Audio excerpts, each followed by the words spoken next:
When I first met Daniel, he was just a tiny green dot on my phone screen. It was past midnight in my small apartment, and the world outside was quiet. I had downloaded the language exchange app out of boredom. I wasn't looking for love. I wasn't even looking for friendship. I just wanted someone to talk to. That's when his message popped up. "Hi, I'm Daniel. I saw you're learning English. Want to practice together?" I smiled at the politeness of it. Most people on the internet were either too casual or too strange. He sounded normal. We started with simple conversations. Weather, work, food. He lived thousands of miles away in Canada, while I lived in Bangladesh. Our worlds were completely different, yet somehow our conversations flowed naturally. Within weeks, we were talking every day. He would send me pictures of snow-covered streets and frozen lakes. I would send him photos of rain-soaked roads and busy markets. He taught me how to pronounce difficult words. I taught him how to cook biryani through video calls. "Someday I'll try it in real life," he would say with a grin. Someday. That word became our bridge. After 3 months, we had our first video call. I was nervous. My heart was racing as the screen connected. When his face finally appeared, I felt a strange sense of familiarity. He had kind eyes and a shy smile. "Hi," he said softly.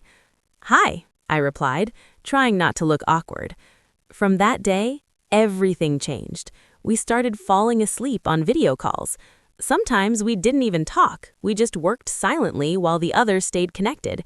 It felt comforting, like sharing the same room even though oceans separated us. He began calling me wife as a joke. "Good morning, wife," he would text, and I would reply, "Good night, husband." At first, it was playful, but slowly it started to feel real. Daniel knew everything about me. My fears, my dreams, my childhood memories. I told him about my father's illness, my struggles at work, and the loneliness that sometimes wrapped around me like fog. He listened. He remembered small details. He cared. No one in my real life had ever listened like that. One evening, after 6 months of talking, he said something that made my hands tremble. "I don't think you're just my online friend anymore." I stayed silent. "I think I'm in love with you." The words echoed in my room. Was it possible to love someone you had never touched? Someone you had never met in person? My heart answered before my mind could. "I love you too." From that day, we were no longer joking. We were in a relationship. We made plans. He would visit next year. We calculated flight costs. We talked about meeting at the airport. I imagined running into his arms like in a movie. He started introducing me to his friends as his girlfriend. I told my best friend about him. She was skeptical. "You've never met him. Be careful," she warned. But love makes you brave and foolish. Daniel became my routine. Morning texts, afternoon memes, late-night confessions. When I felt sad, he stayed awake to comfort me. When he felt stressed about work, I encouraged him. Then, one day, something changed. His replies became shorter. He was busy. Video calls were postponed. I told myself it was normal. People get busy. But my heart felt the distance before my eyes could see it. One night, I waited for our usual call. He didn't show up. No message, no explanation. I stayed awake until 3 a.m., staring at the empty screen. The next morning, there was a text. "I'm sorry, things are complicated right now." Complicated. That word terrified me. After hours of silence, he finally told me the truth. "There's someone here," he admitted. "A colleague. We've been spending time together." My world stopped. "What about me?" I typed, my fingers shaking. "You're important to me," he said, "but this is real life." Real life. Was I not real? For a moment, I felt foolish. I had given my heart to a man who existed mostly in pixels and Wi-Fi signals. I had imagined a future built on video calls and promises. "I thought I was your wife," I wrote. "You are, but only online." Those words broke something inside me. I didn't cry immediately. Instead, I felt empty, like someone had quietly erased 6 months of memories. We tried to stay friends. It lasted 2 weeks. Watching him slowly disappear was more painful than a sudden goodbye. Eventually, I stopped replying. The silence that followed was heavier than anything before. For days, I avoided the app where we first met. I couldn't look at our old messages. I couldn't delete them either. But something strange happened. As the weeks passed, I began to see things clearly. Daniel had given me something valuable, not heartbreak, but proof that I was capable of loving deeply, that I could connect, trust, and dream again. He may have been my online husband, but he was also a lesson. Love is not just about distance. It's about commitment. It's not about sweet words typed at midnight. It's about choosing someone even when real life becomes complicated. Months later, I received one final message from him. "I miss you." I stared at the screen for a long time. Then I typed, "I hope you're happy." And I meant it, because by then, I had started finding happiness in myself. I joined a photography class. I spent more time with friends. I stopped waiting for my phone to light up. Slowly, the world outside my screen became brighter than the one inside it. Sometimes, I still think about him when I see snow in movies. I wonder if he ever tried cooking biryani. But I no longer feel pain. He was my online husband. Yes, but I am my own real-life strength. And the next time I fall in love, it won't just be through a screen. It will be with someone who stands in front of me, holds my hands, and chooses me, not just online, but in every version of life. I thought my story with Daniel had ended the day I typed, "I hope you're happy." I thought that was closure. I was wrong. 3 months passed. Life slowly found its rhythm again. I stopped checking my phone every 5 minutes. I started sleeping without waiting for a "good night, wife" text. The silence that once suffocated me became peaceful. I even deleted the language exchange app. I thought my story with Daniel had ended the day I typed, "I hope you're happy." I thought that was closure. I was wrong. 3 months passed. Life slowly found its rhythm again. I stopped checking my phone every 5 minutes. I started sleeping without waiting for a "good night, wife" text. The silence that once suffocated me became peaceful. I even deleted the language exchange app. Or at least I tried to. One evening, while cleaning my email inbox, I saw a notification from him.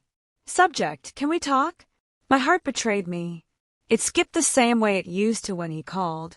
I stared at the email for 10 full minutes before opening it. "I made a mistake," he wrote. "Things didn't work out here. I didn't realize what I had until I lost it. I miss us. I miss you." I felt something strange. Not excitement, not anger, just distance.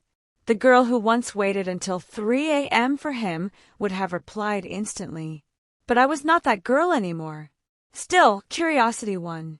We scheduled a video call. When his face appeared on the screen, he looked different.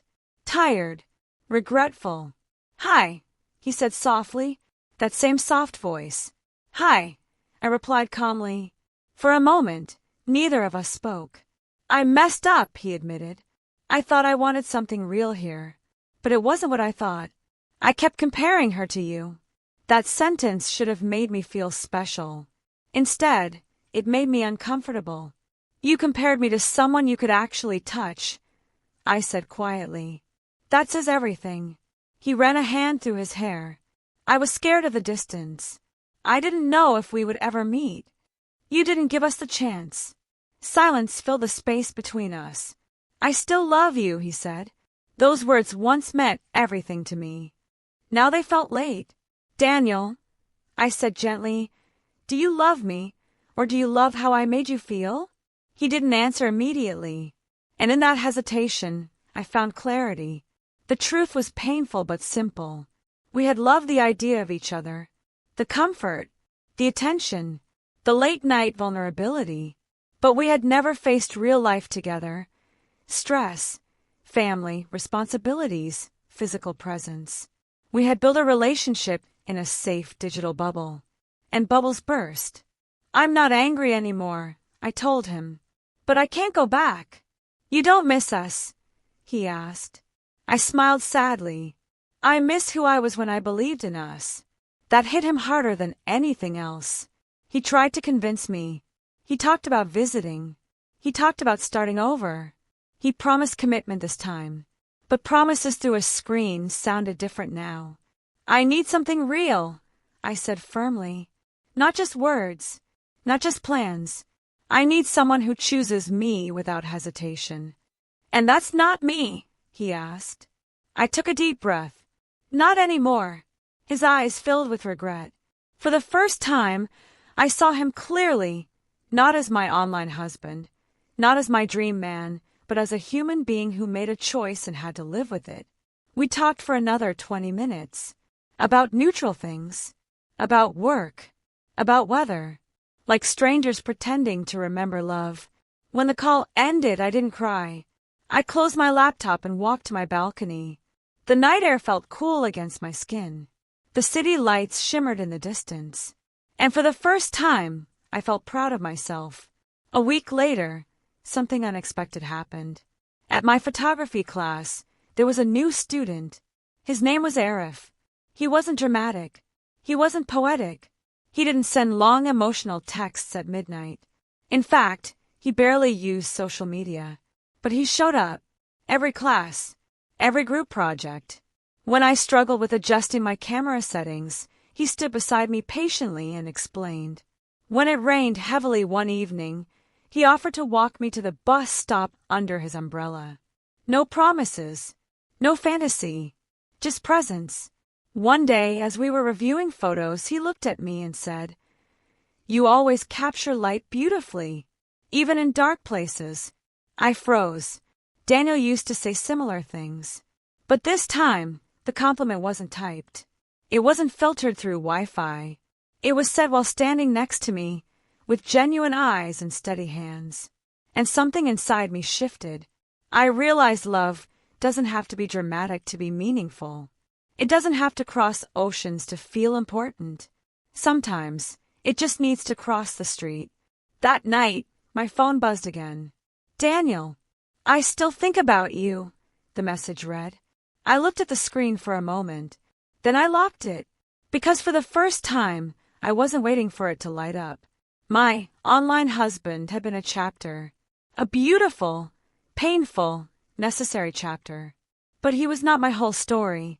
The real world was waiting for me, with imperfect people, real conversations, and hands I could actually hold.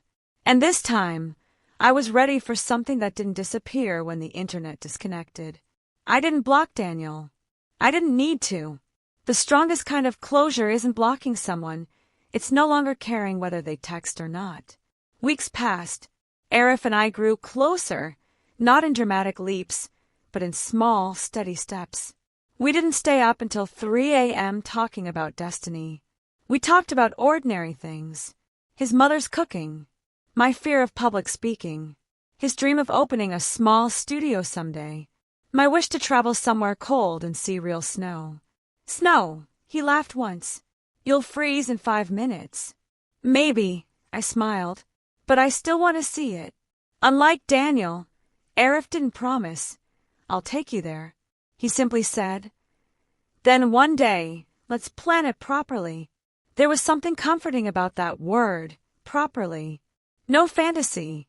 No instant forever. Just possibility. One evening after class, the power went out in the entire neighborhood. The streetlights flickered off, and the city fell into darkness. I instinctively reached for my phone. Old habit. In the past, darkness meant calling Daniel. But before I could unlock my screen, I heard Arif's voice beside me. "Careful. There's a step here." His hand gently held my elbow as we walked. It was such a small gesture. Yet my heart reacted differently. This wasn't a voice through speakers. This was warmth beside me. This was real. And suddenly, I understood something clearly. I had never actually been in love with just Daniel. I had been in love with being understood, with feeling chosen, with feeling seen. And now, someone was seeing me, not through a camera, not through edited angles, but exactly as I was. A few days later, Daniel called unexpectedly. I almost didn't answer. But I did. His face looked hopeful. "I booked a ticket," he said immediately. "I'm coming next month. I want to see you. I want to fix this." My heart didn't race this time. It stayed calm. "You should have booked that ticket when we were still together," I replied softly. "I was scared," he admitted, "and I was waiting." Silence. "I thought we were meant to be," he said. "Maybe we were meant to teach each other something," I answered. He looked confused. "You taught me that love needs more than words," I continued. "It needs courage." He swallowed. "So that's it." I took a deep breath. "Yes, that's it." For the first time, I ended the call without feeling shattered. I felt free. The next month, something unexpected happened. Arif invited me to a small photography exhibition. His photos were being displayed for the first time. He was nervous. "What if nobody likes them?" he asked. "Then I'll like them loudly enough for everyone," I teased. At the exhibition, I watched him talk about his work, passionate, confident, alive. And in that moment, I saw something beautiful. He wasn't trying to impress me. He wasn't competing with anyone. He was simply being himself. Later that night, as we stood outside under soft streetlights, he looked at me seriously. "I don't want to rush anything," he said, "but I really like you." No dramatic confession. "No, I can't live without you." Just honesty. "I like you too," I replied, and it felt peaceful. 2 weeks later, Daniel sent one final message. "I'm here." He had come anyway. For a moment, I hesitated. Should I meet him? Closure, maybe? But then I looked across the cafe where I was sitting. Arif was there, struggling to choose between two desserts, completely unaware of the emotional storm that once controlled my life. And I realized something powerful. I didn't need closure anymore. I had growth. I typed a short reply. "I hope you find what you're looking for. Take care." Then I put my phone face down. Arif looked up and smiled. "Everything okay?" "Yes," I said. And this time I truly meant it. That night, as we walked home, Arif suddenly stopped. "Can I ask you something?" "Sure." "Why do you sometimes look at your phone like you're expecting it to disappear?" I laughed softly. "Because once, my whole world existed inside it." He didn't ask more. He simply said, "Well, I'm glad you're here now." So was I. Months later, I finally saw snow. Not in Canada, but in a travel documentary we watched together, sitting side by side on the same couch. And strangely, that was enough. Because love isn't about how far someone is willing to fly. It's about how close they're willing to stand. Daniel was my online husband, a chapter filled with late-night promises and digital dreams. But Arif, he was my real life. And this time, when someone called me wife, it wouldn't be through a screen. It would be with hands holding mine, in a world that doesn't disconnect. The message from Daniel remained unread after that day. He stayed in the city for 3 days. I knew because he sent one last photo, a picture of a familiar street near my neighborhood. No caption, just proof that he was physically closer than he had ever been before. Months ago, that would have shaken me. Now it didn't. Because distance is not measured in miles. It's measured in decisions. And he had already made his. Life with Arif didn't turn into a fairy tale overnight. We had disagreements. He forgot to call sometimes. I overthought things. But when we argued, we didn't disappear. We didn't hide behind silence or weak Wi-Fi signals. We talked, face to face. One evening, after a small misunderstanding about a canceled plan, I felt old fears creeping back. What if he leaves too? My mind whispered. That night, instead of texting paragraphs like I used to with Daniel, I simply said, "Can we talk?" We sat on a bench near the lake. "I get scared sometimes," I admitted. "I've loved someone who wasn't really there before." Arif listened quietly. Then he said something simple. "I'm not perfect, but I'm here." Those 3 words healed something deep inside me. I'm here. No dramatic vows. No endless promises. Just presence. A year passed. Our photography group expanded. Arif opened a small studio just like he dreamed. I helped him design the space. We argued about wall colors. We laughed about it later. One afternoon, while organizing old files on my laptop, I found a folder named Daniel.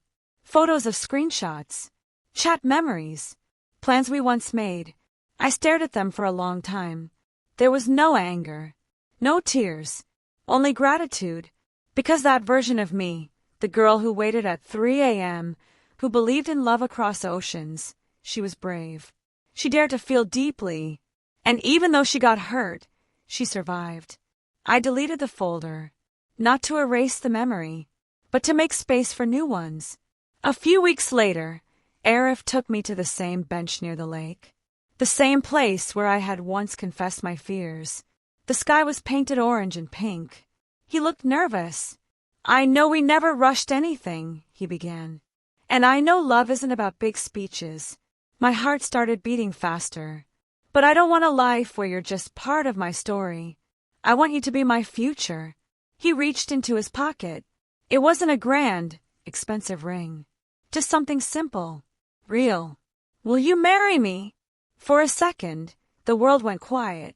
I thought about snow-covered streets I had never walked in, about video calls that lasted until sunrise, about promises typed in glowing screens. And then I looked at the man kneeling in front of me. He wasn't perfect. He wasn't dramatic. He was steady. "I will," I whispered. And this time, when someone called me wife, it wasn't followed by a laughing emoji. It wasn't followed by just online. It was real. Years later, sometimes people ask me, "Do you believe in online love?" I smile. "Yes," I say. "It can be real." But real love doesn't survive on messages alone. It survives on effort, on showing up, on choosing each other again and again, not just when it's easy, but when it's complicated. Daniel was my online husband. He taught me how deeply I could love. Arif became my real husband. He taught me how deeply I deserve to be loved. And if I ever see snow in real life one day, I won't be thinking about someone who once promised to take me there. I'll be holding the hand of the man who actually did. Because love isn't about who says it first. It's about who stays. And this time, I chose the one who stayed.